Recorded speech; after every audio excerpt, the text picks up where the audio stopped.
Have I mentioned lately how much I love Miss Kobayashi's Dragon Maid? Yeah, I just got done with the third and fourth episode of Miss Kobayashi Dragon Maid S, and this is my thoughts on the series so far. The episode 3 was really amazing because it really as I mentioned before, the idea that this series does the great comedy, it does the cute stuff, but it also has these kind of underlying messages throughout it that are always kind of very heartwarming and just soul food, basically. But yeah, a lot of the focus on the third episode is really on Ilulu as she is essentially trying to beat herself up. She feels that she doesn't deserve anything, like she's a bad person, and she doesn't want to allow anybody to basically tell her that it's okay. I think at some point she specifically mentions she doesn't want Kobayashi to know because Kobayashi will just basically sweep it under the rug, that she's going to do something that'll make it all right, and she doesn't want that. And this is why I really fell in love with Lokoa. And Lokoa essentially is always kind of this, yeah, she's the more questionable character in the entire series. I would probably say she's the one character that does the thing that most everybody is going to raise an eyebrow to. She's the one that essentially is over flirting on this poor little boy. But she's pure joy in this particular episode. She's essentially the babysitter as she comes in, and you have Ilulu, and you have Kana, and you have Riko there. And she's essentially working as the babysitter, but she's essentially working to essentially pull, I'm saying essentially a lot, pull Ilulu out of this dark area that she's in. And the way that she does that is just really pure. Not really pure. She tricks them into going to the bathroom together, but in this effort, it essentially pulls somebody, and saying essentially again, pulls Ilulu out of this kind of lock that she's in and forces them to get in like a little personal space together. And I don't know, I'm probably thinking too much into it, but it's that aspect of, we've mentioned before with Erased. There was this particular point in Erased where the mother takes a bath with this girl. And again, at that time, there was a lot of controversy over, oh, you have this girl and she's naked in this bathroom.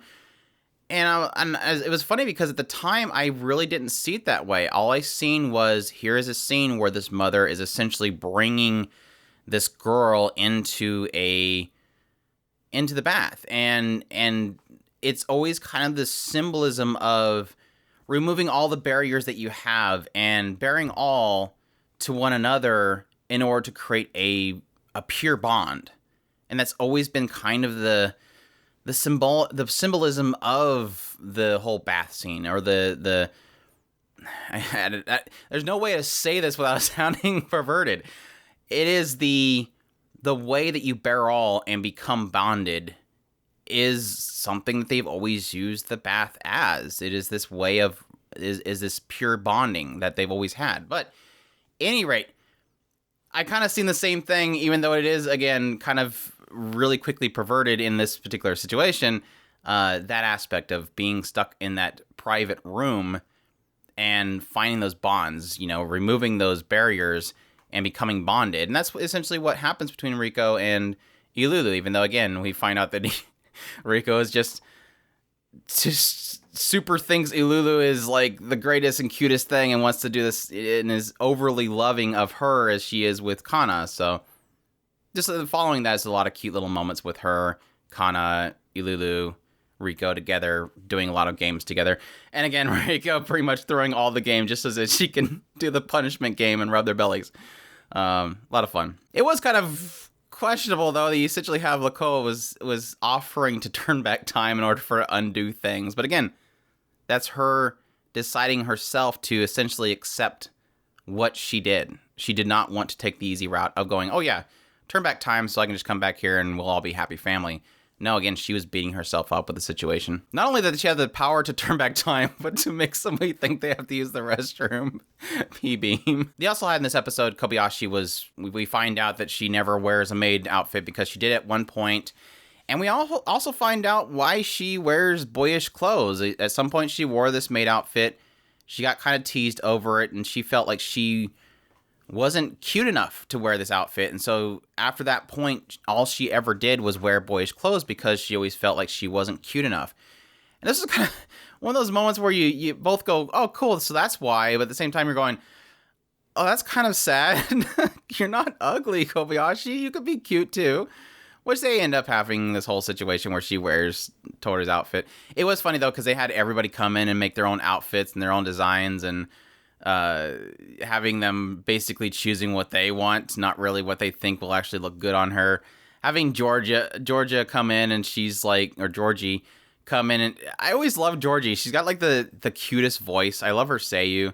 But she's so like determined, and she just lays it out perfectly for Kobayashi. This idea of it not being you wearing the outfit to become the maid, but you are the maid that wears an outfit. And obviously that's like super bond with Kobayashi, which she comes in the 4th episode as well. And I love her there as well. But yeah, episode 4 was literally what I've been asking for the longest time. We like get no sight of Elma. Like Elma gets no love, and I love her to death. But now we actually have a focus on her. Really, not so much a focus on her, but really using her story to really tell Kobayashi's story. And you have this kind of opening where they're talking about this overworking, essentially. It is really the point that it was really hitting on, was the aspect of overworking yourself. As we find out that Elma is finally, she does know how to do code really well. So Kobayashi essentially takes all the work that she's been holding for her and gives it back to her so that she can start working on it. And this is the point in which Makoto essentially tells her, yeah, she's been holding your work all this time, and she's really the pillar of this workforce, and that sets off Elma. And it was really cute because at first you think it's Elma's just trying to overdo her, like one up Kobayashi. But you find out later during their duel, she literally does not like that Kobayashi is a pillar. She says back in her world, pillars were these heroes that stood up and held everybody up and sacrificed themselves. And she didn't want that. She's like, and again, she's equating it to overworking yourself in a workforce. You're doing all this stuff to help the workforce to the point that you kill yourself. And this is a actual thing. And she doesn't like that. She's like, no, I don't want you to be a pillar. I will take it instead. She will become the pillar so that Kobayashi doesn't have to sacrifice herself. That's why she wanted to one-up her. And I thought that was absolutely cute. I really love that whole entire segment. Again, it's comedy with a message, very heartfelt message, and it's done so simply. It's fantastic. We also had in this episode Toru essentially becoming like this like neighborhood watch thing, and she's walking around. It's kind of the follow-up to her taking down a robber, and she's walking around the neighborhood and taking care of things. Cute new outfit, by the way. More expressive in the thighs for Toru, which is a plus for me. But yeah, walking around with and taking out thugs and essentially becoming that person in the neighborhood that everybody kind of goes, oh, Toru-sama, kind of thing. Like, they don't want to get beat up again. But yeah, during this time, she actually runs into Elma, and Elma's super happy about this idea of, since she's like the faction of Harmony, and Toru technically was from the faction of Chaos, that them working together definitely is a plus to Fafner. But Fafner kind of points out the idea that this world doesn't make sense, and it kind of affects people, and it doesn't seem like he really is okay with it one way or another, but he seems to be fine with the idea that Harmony and Chaos are coming together anyway. But yeah, a little fun with seeing with them beating Toru beating a bunch of people up. But yeah, Elma was like super strict. She's like yelling at little kids for running across the street. Super Harmony, super Justice.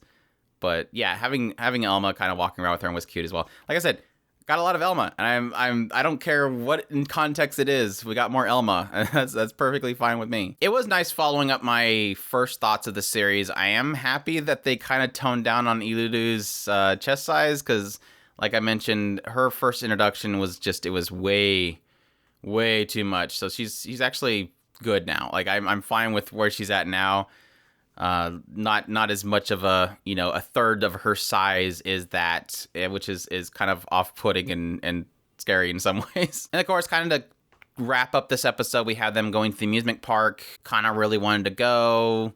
Kobayashi's like, nah, I never understood that. And you come to find out that Kobayashi's never been to one. So it's kind of funny, and you had this idea that when they're there, Kobayashi's with Toru.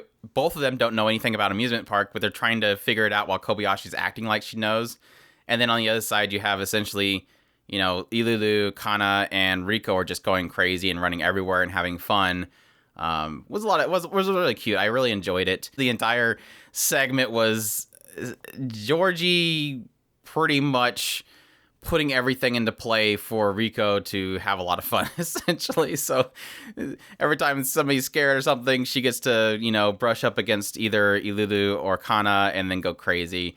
And having Ilulu pointing out the fact that Riko is losing it and that Riko can fight the urge to lose it, but she can't really, was really, really cute. It was so much fun with them three. I think they're a great little set. And they had a lot of their togetherness in the previous episode with them playing Monopoly with Shota, but this is really cute. I really enjoyed it. And yeah, like I said, more Georgie being just kind of the deviant sidekick to kind of put everything together. I like the security buzzer thing, though. Kobayashi that finally gets there, and Tara's all happy about them being together, and she pulls out the security buzzer. But yeah, there you go. We now find out that amusement parks are, in fact, a way for humans to simulate riding dragons, because they are definitely evil people.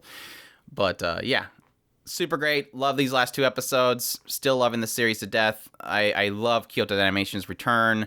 I love these characters so much. I cannot get enough of this series. And I hope you guys are enjoying it as well. If you like this impressions, definitely leave a like down below. Comment, let me know what you thought of these 2 episodes. Subscribe if you haven't already. Share this video if you can. And I hope you all enjoyed. And you essentially take care.